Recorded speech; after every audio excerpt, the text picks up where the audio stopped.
In a world where kingdoms fall and stars still remember names, this song was forged from magic memory and the dream that refused to die.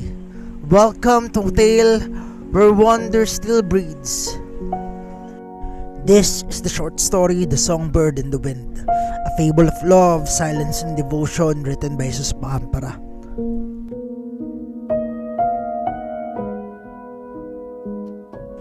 If this tale stirred something in you, a memory, a dream, or a truth, our Ko-fi, Amazon, and Patreon links are in the description. Support helps us keep writing for you and the ones you hold dear. The palace woke before the people did. Wind chimes, thin as crescent moons, trembled in the breeze and sent a lacework of notes across the courtyards. Distant temple bells, patient in bronze, murmured their measured replies. Along the covered walk that circled the main garden, soft sandals brushed stone, attendants with kettles and scribes with scrolls pressed to their chest, a guard pausing to breathe in the jasmine smoke that braided itself into the morning mist. Fog did not roll so much as drift with intention, settling over hedges clipped into clouds and lanterns whose light glowed like honey in spoons. Even the leaves spoke their own small sibilance, a hush like fresh silk slipping from a table's edge. On the balcony facing the eastern hills, Jieun pressed a hand to their throat and felt absence where sound used to bloom. She had slept with a ball of steam by her bed, a red silk scarf around her neck to catch the wind that wanted to flee, a monk's charm tucked under her pillow. She had gone to sleep, certain in that morning a note would have at least knocked against her ribs and asked to be let out. But when she tried to say her own name to the light over the ridge, nothing arrived. Silence rose like a tide. The door opened. Jess's reflection appeared first in the gilt mirror, his jaw softened by the hour, eyes filled with quiet constellations of worry and warmth.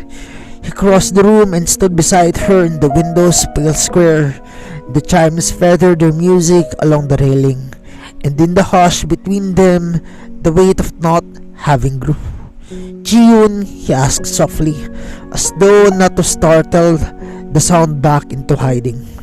Her mouth shaped his name, air moved, and the note did not. She reached for the table and found a scrap of paper, dipped a ribbon of ink, and wrote in a hand so neat it almost didn't look despairing. "It's gone." He read it, exhaled, and set the paper down. Taking her cold hands, and he pressed them against his chest. "Then we'll find it," he said. "Rivers sometimes go underground, but yet they still flow." And when saying this, she closed her eyes. Grief bowed first, then sat beside her. When she opened them, tears blurred the sun into a white peony on the horizon. By noon, the palace whispered with rumor. On the eve of her speech to the five realms, the songbird has lost her song. Yongsun arrived first. Hair gathered at the nape, and the steadiness of dawn braided into her breath.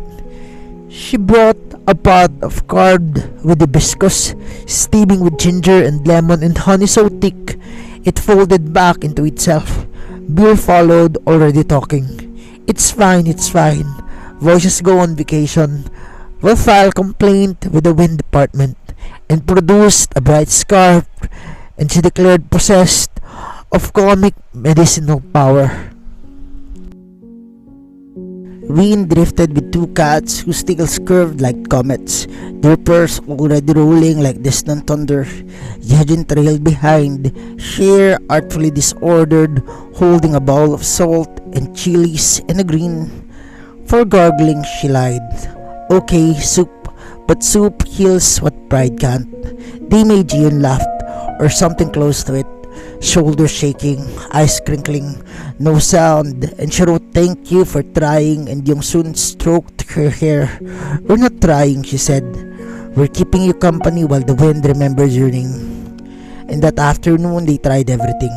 Steam tents, Eucalyptus rubbed between palms until the scent became a forest. Herbs that stung and teas that soothed.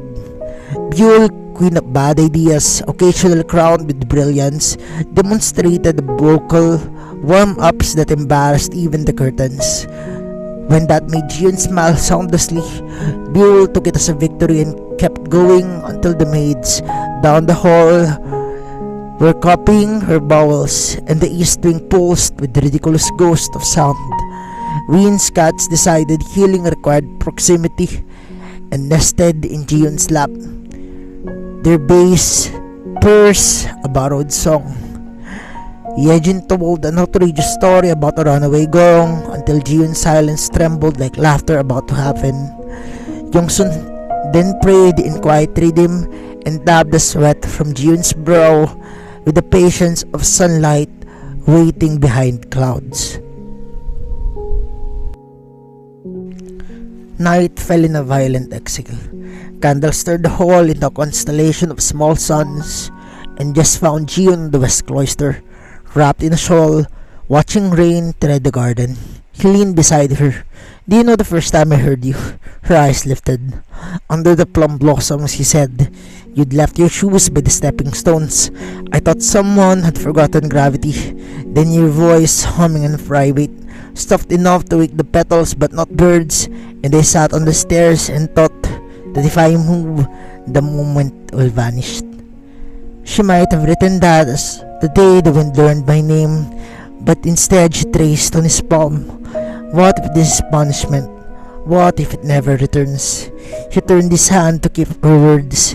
"Then I'll speak the plain things and you'll paint the true things. And if neither works, we'll learn a quieter language and I'll still be here with you." Her throat tightened around the non-sound of a sob. Love, he knew, keeps company. It does not interrogate.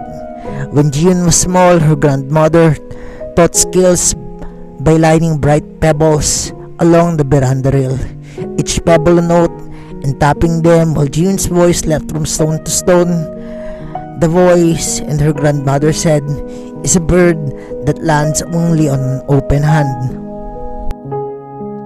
Once winter stole her speech for 10 days, and on the 11th, her grandmother placed a bowl of water near the stove and said to listen to the steam. Jieun learned breath was the first song. Humility followed, late but loyal. On the eve of her speech, those old lessons returned like quiet relatives offering soup and advice. She dreamt of a bridge woven between her own breath and each plank a syllable, once meaning home. And past midnight, the four empresses gathered in the moon corridor, where mosaics held light like lakes hold stars. They sat on cushions, collars open, hair loose or tied in their own small declarations. "Maybe we cancel," Byul said. "If I were the wind, I'd quit too." "We don't cancel," Yongsun answered gently. "Water takes the shape of the bowl. A message is water. The speech is the bowl." Wind stirred into her tea.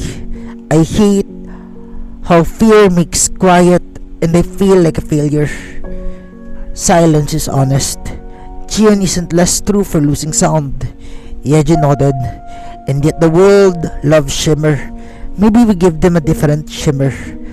Paint and chorus or anything. Let them hear the air moving between us." Byul then grinned. "Remember where we sang off key in the kitchen and the guard cried in the hall?" "Okay," said it was a cold. "We can carry her voice like a palanquin until it walks again." "Then we do that," Yongsun said. "We make quiet our own instrument." "And Jess," Wheein asked. "He'll chase the wind," Yejin sighed. "He always does." They laughed because love refuses long solemnity, and because they were right. Jess left before dawn, cloak over travel clothes, 2 apples in his pocket in a small rope coil, and the river stone Jieun once pressed into his palm. He followed the road that sagged toward the sea, past bamboo whispering gossip, past shrines tied with blue threads of hope. The wind shrine stood on a cliff where the land feared its own edge. Stones older than empires formed the circle. Fishermen left shells there, and travelers, and coins, and prayers. And then Jess left the apples, sat cross-legged, and opened his hands. His grandmother had said, when something is missing, stop asking and keep company with the missing. He stayed until the sky bruised into the evening. He did not beg the wind to fix her. He listened to surf, to salt, to the slow exhale of the world, and in that patience came a thought, walking like an old friend. You cannot return what was not stolen. You can only keep a lamp lit for it to guide its way home. He tied the rope around one ancient stone, then his wrist, not to bind the wind, but to bind himself to the waiting. The breeze ruffled his hair like approval. I know, he murmured. He returned at first light, shoes powdered with sand, eyes bluer for the sea. And in the courtyard, he found canvases laid out under the plane and the trees. Yongsun had arranged everything, pigments gleaming like jewels in papers stretched taut. Byul stirred colors with spoons, complaining about reds that looked like cheap romance. Wheein's cats napped beneath old tables as if guarding inspiration. Jieun stuck little painted fans, muttering, if voice is the wind, then the wind is a fan. Jess touched Jieun's hand and said, if sound is gone underground, he said, paint me where it flows. She looked at the pigments, steadied her hands, and began. She painted silence first, hands cupping water. A window opened before dawn, a cat sleeping on a scroll. Then from the hush, 5 figures emerged. Yongsun, Byul, Wheein, Jieun herself beneath a vast sky. Fingers intertwined until the whole painting hummed, singing we. And then Jess painted last, not savior but companion, standing steady in the wind's doorway so she could feel safe to sway. They hung the canvas in the great hall opposite the dais. Morning arrived, grey as unbaked bread. Envoys from the 5 realms filled the seats, their robes damp with dew, their faces expectant. Jieun stepped forward, the 4 beside and behind her like notes of a chord. Silence rippled outward. Yongsun announced, today our Songbird speaks with more than one instrument. Byul added, for the people to relax, if anyone paints, it should be the ones who doubted. Wheein hands pressed lightly on Jieun's back, and Jieun flashed a grin like a flicker of city night neon. Jess lifted his hand, and a small orchestra breathed as one. Jieun set a fresh canvas on an easel. She dipped her brush into the water, painting invisible strokes. The audience leaned in, confused. Then she tossed powdered ink into the air and clung to the wet lines, mounting 3 and 5 linked hands beneath it. Each new curve summoned sound, Yongsun's drum heart rhythm, Byul's laughing guitar, and Wheein's river keys. Jieun's quicksilver flute, and Jess's steady strings, a melody threaded through it all. Familiar but unnamed, the tune of healing things. The first sound from Jieun's throat was a breath turning warm. The second was a hum. She felt it vibrate in bone and the heart. It was the body remembering its purpose. Then a note round, lantern-shaped, rose and touched the hall's hanging chimes. They answered, and the crowd exhaled as one. She sang with no words, then with all words. She sang bread and rain and patience. She sang 5 realms joined not by conquest but by listening. She sang her grandmother's pebbles, the plum blossoms and the cliff and the rope. She sang small songs people carry in pockets to survive their days. The sun pierced the window, scattering dust like a newborn planet. Petals that Yongsun had placed on the railings, white camellia, plum and wild bloom, lifted and spiraled, stirred by the open doors. The hall became a snow globe shaken by tenderness. When the song ended, she stood breathing like someone who has set down something heavy. She turned into Jess and kissed him, rain sweet. Then she folded her arms around Yongsun, Byul, Wheein, and Yejin in one embrace, laughing because laughter is the body's second song. Silent, she said, voice husky and bright, isn't empty. It's where love arranges its instruments. The temple bell answered from the city as if it too had remembered its own music. Later, they climbed through the roof, as they always do when celebration grew too loud. Dawn crouched below the ridge, ready to leap. Next time, Byul said that we trained the cats to deliver speeches. Next time, Yejin used spicier soup. The wind likes a little suffering. Next time, Wheein whispered, we remember this and don't panic. Yongsun smiled and the horizon mirrored in her calm. There will be a next time for something, she said, and we'll meet together. Just tie the rope around the old lightning rod and this wrist again, ridiculous and holy. Jieun laughed softly and told him, please don't fall. I'll be here, he said, and if I do, tell the wind I already made the arrangements. They leaned into one another, 6 shadows merging into dawn. Light slid in its coin across the hills. Petals lifted again, little galaxies spinning. A vendor's bell chimed from the street. Jieun began to sing, not a grand song for nations, but a small one for them alone. A lullaby her grandmother hummed when the kettle took too long, to the tune of the washing rice and wanting the grains to feel loved.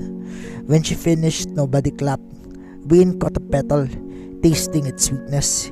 Yejin blamed the roof dust for her tears, and Byul rested her head on Yongsun's shoulder. Silence taught me where to stand, Jieun murmured. Not in front of your voice, Jess said, but beside it. She threaded her fingers through his. The rope scratched his wrist, warm with closeness. The city below woke softly, respectful of the quiet wind, carried their laughter outward to see the other rooms, perhaps to a child humming nothing, a grandmother tapping pebbles, and an ambassador remembering how it feels to listen. Time forgot to count, and the rice cooked in 100 kitchens. Brooms whispered over the courtyards, and the sea put on its day silver. Before they left, Jieun set the river stone on the parapet and touched it lightly. Thank you, she said, to stone and to the rope and to the wind and the petals, and the 4 who had sung for her, and to the man who would himself tie himself to storms if it helped her remember she was never lost. The painting's colors deepened within the day, and the hall still smelled faintly of cinnamon and applause. In the years to come, the tales softened into legend. Market vendors said that the songbird bargained with the wind and won. Monk said humility restored her. Family said soup and laughter and cats.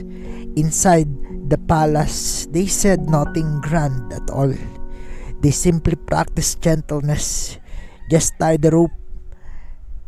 And in each storm, and Yongsun brewed tea for the anxious hearts. Byul teased until sadness cracked, and Wheein wrote songs of mornings that smelled like clean stone.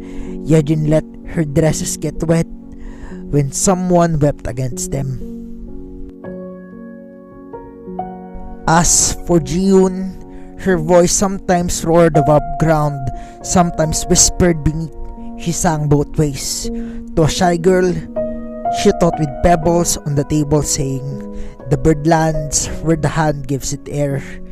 And in the oldest retelling, when lanterns burn low and listeners lean close, someone always adds, the songbird kissed Jess while petals still spun like stars.